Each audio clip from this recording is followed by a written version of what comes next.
The campaign to make a beautiful, clean Dallas continues. There's a lot of action going on this weekend by people who care, on neighborhood streets and shopping centers, and even underwater. Here at White Rock Lake, where the water is so polluted that people can't even swim in it, scuba divers are fishing in the murky depths for debris that's been tossed away.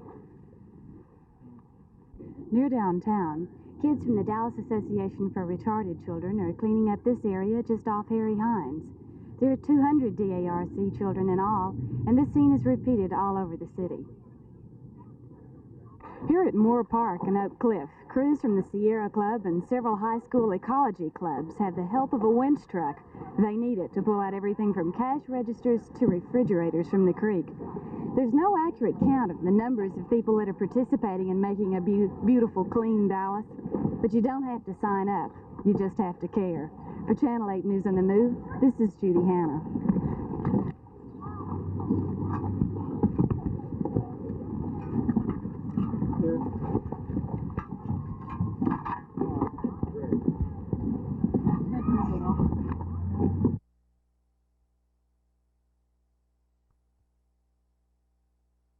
Last Saturday night, Security Officer Odell Miles was shot as he attempted to prevent an armed robbery at a Forest Avenue grocery store.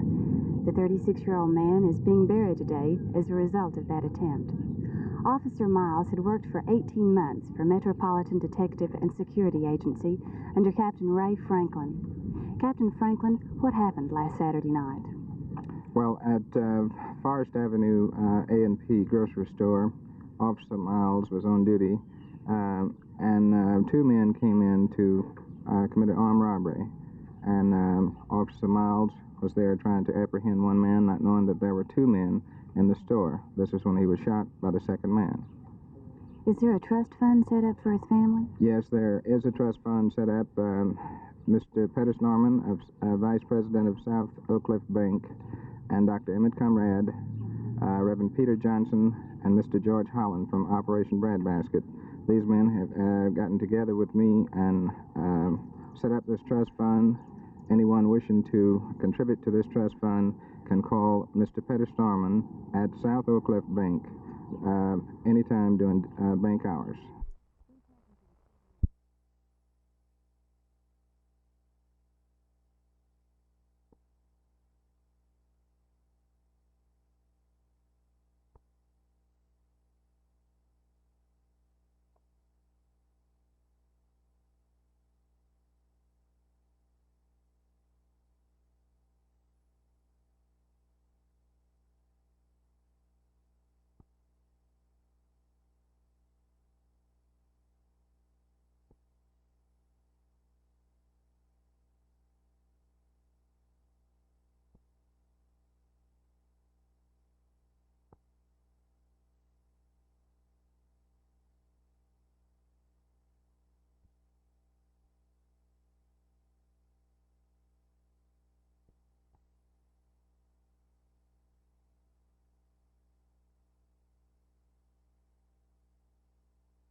On the early news this evening, we made, I'm afraid, a feeble attempt at straightening out the daylight saving time question as to whether or not at 2 o'clock in the morning you set your clock to 1 o'clock or 3 o'clock.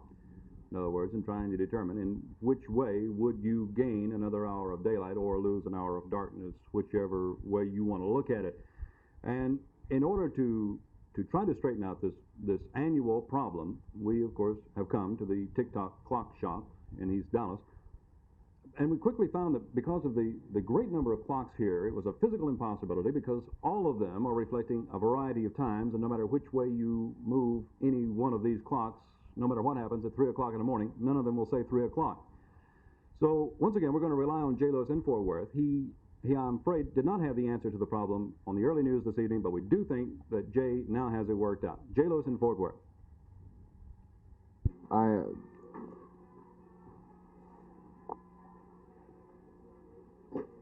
J. Lewis in Fort Worth doesn't have it worked out. But at any rate, at 2 o'clock in the morning, either this clock at 1 o'clock or this clock at 3 o'clock will be right. But I don't know which one.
Dear Lord, you put our trust. Let us never be ashamed. And the Lord takes us away. Blessed be the name of the Lord. Lord, I know now we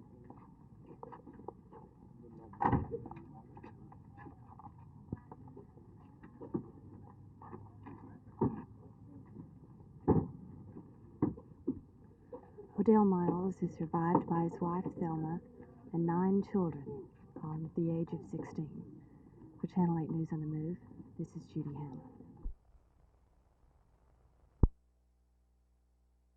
Although control of the Dallas Independent School District hangs in the balance, apparently only 1 out of 9 persons in the Dallas Independent School District care. That's the ratio thus far of people voting. We're at North Dallas High School at Haskell and McKinney, where Mrs. Lorena Allman, the election judge, tells us that turnout today is about average. How many have voted thus far, Mrs. Allman? 49 have voted up until now. How many are in this precinct? 913. So approximately 1 out of 9 thus far. That's right. Is this normal for this precinct? It is for this kind of an election, yes. So what it all boils down to is whether it's the school board runoff or a general election. In this particular district, you have 1 out of 9 voting. That's 8 out of 9 persons with a great deal of apathy to live with. They said the biggest crowd today was when the 3 of us walked in to film this report. This is Jim Mitchell, Channel 8 News on the Move. Well, it's that time of year again. It's spring, and it's time to go on Central Daylight Savings Time. And what better place to talk about changing your clock than a place like TikTok Clock Shop on Garland Road. Someone is going to be quite busy here in the next few hours, changing all the multitude of clocks to Daylight Savings Time. But once and for all, we're going to... What's it to you, fella? For once and for all, we're going to set the record straight. We're going to straighten it out in your mind exactly what happens in order to gain this extra hour of daylight. Now, in order to gain an extra hour of daylight, at 2 o'clock in the morning, you'll set your clock back to 1 o'clock. This will thus add another hour. Now, I believe that would be to 3 o'clock because At 7 o'clock tomorrow evening, when it would normally get dark, you want it to be 8 o'clock in order to get another hour of daylight. So you would set your clock forward to 3 o'clock. I'll tell you what, we can best, if we can find a clock around here, let's see, how would this work? We'll look at it scientifically.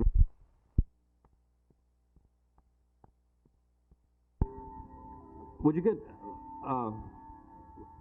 an extra hour if you run it to 3 o'clock or back to 1 o'clock? Which way is it? You don't know either. How about over in Fort Worth? Jay Lewis? You don't know either? We'll be back at 10 o'clock, and we're going to have this problem worked out. Okay? All right. See you then, Jay.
During late August, television film crews often go out to county health departments and take pictures of kids lining up for their inoculations in preparation for school. Well, this line in Blue Mound is composed of patients who are four-footed, but they're getting their inoculations too, against rabies. This follows a new ordinance in Blue Mound which requires annual inoculation against rabies for all dogs registered in the city. And the city is doing this one mass inoculation this year at a cost of $3 per animal. This is compared to $5 in a veterinarian's office. But you know, it's even more similar because whereas the kids before school don't like getting their shots, these dogs don't like it even more. Jay Lewis, Channel 8 News on the Move, Blue Mound.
Mr. Davis, this was a tremendous effort on the people, for the part of the people of Dallas.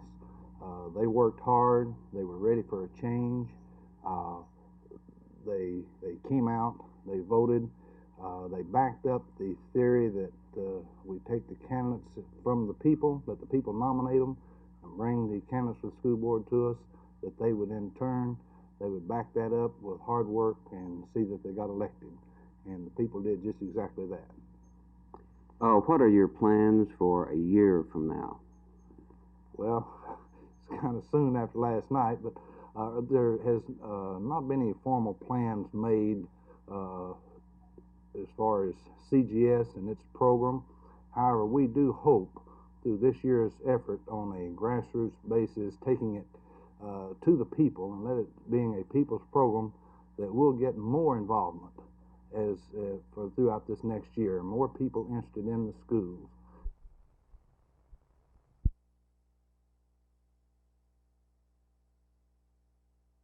Well, of course, I'm more familiar with the Catholic system than I am the other non-public schools.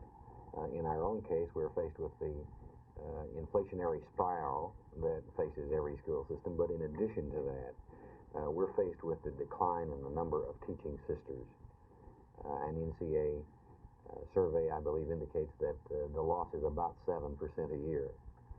Each one of these sisters who is not available to teach, if the school is to continue, must be replaced by a competent layperson, and of course that person deserves a living wage, which is 2, perhaps 3 times as much as the sister is normally paid.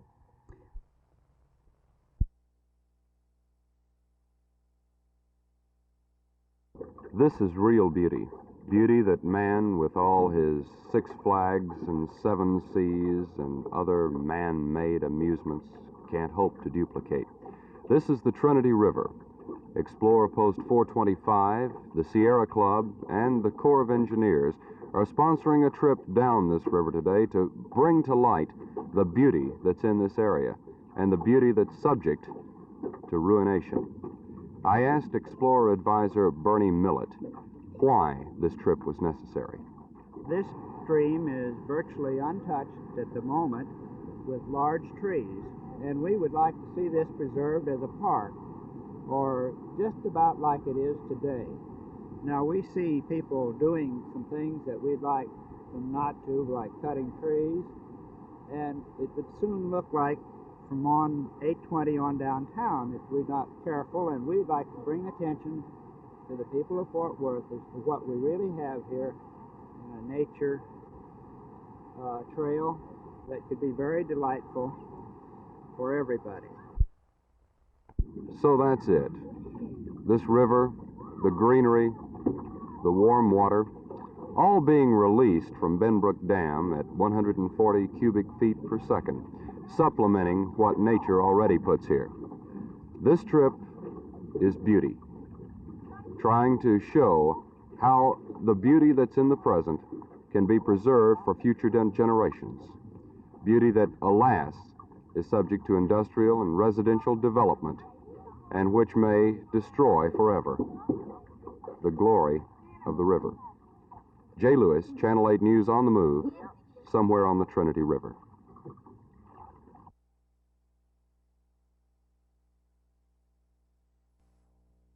When you start out with hair like mine, you figure there's got to be a trouble. Mine's so long because there's not much of it underneath.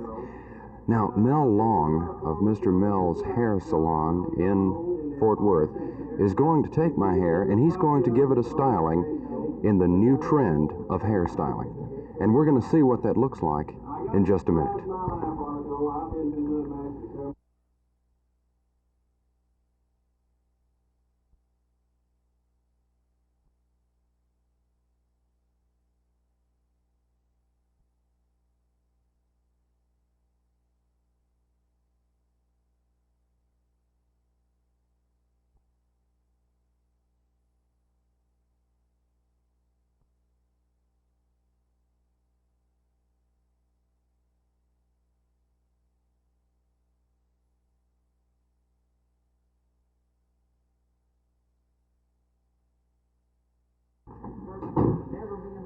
So this is what this particular convention is all about.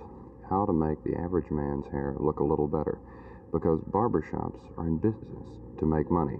Right now they're not making money because of the longer styles. So the trend for the coming year is going to be how to reconcile the businessman style with the college student style and try to get the best of both worlds. That's what Mel Long did to me, hopefully. And that's what other barbers are doing to other customers across the state of Texas. Jay Lewis, Channel 8 News on the Move, Cibola in Arlington.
Well, of course, right now, a great many of our hopes are pinned on this.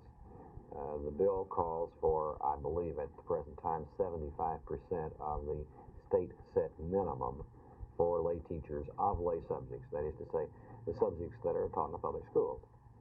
And this would be a considerable help to us at this point. It represents perhaps 15 or 20% of what the total cost would be if the schools didn't exist. Total cost, and this, of course, does include teacher salary. That's right. And how would this benefit per se? Now, exactly, explain the setup, if you will. How it would be administered. Yeah, the bill itself calls for payment to secular teachers by the superintendent of the independent school district in which the teacher teaches. For instance, a teacher who has been hired by an accredited Catholic school would then be in a position of entering into a contract with the superintendent of the independent school district for that particular sum set by the bill. The money would be paid directly to the teacher for his or her services in the secular education of this number of children of citizens of the state.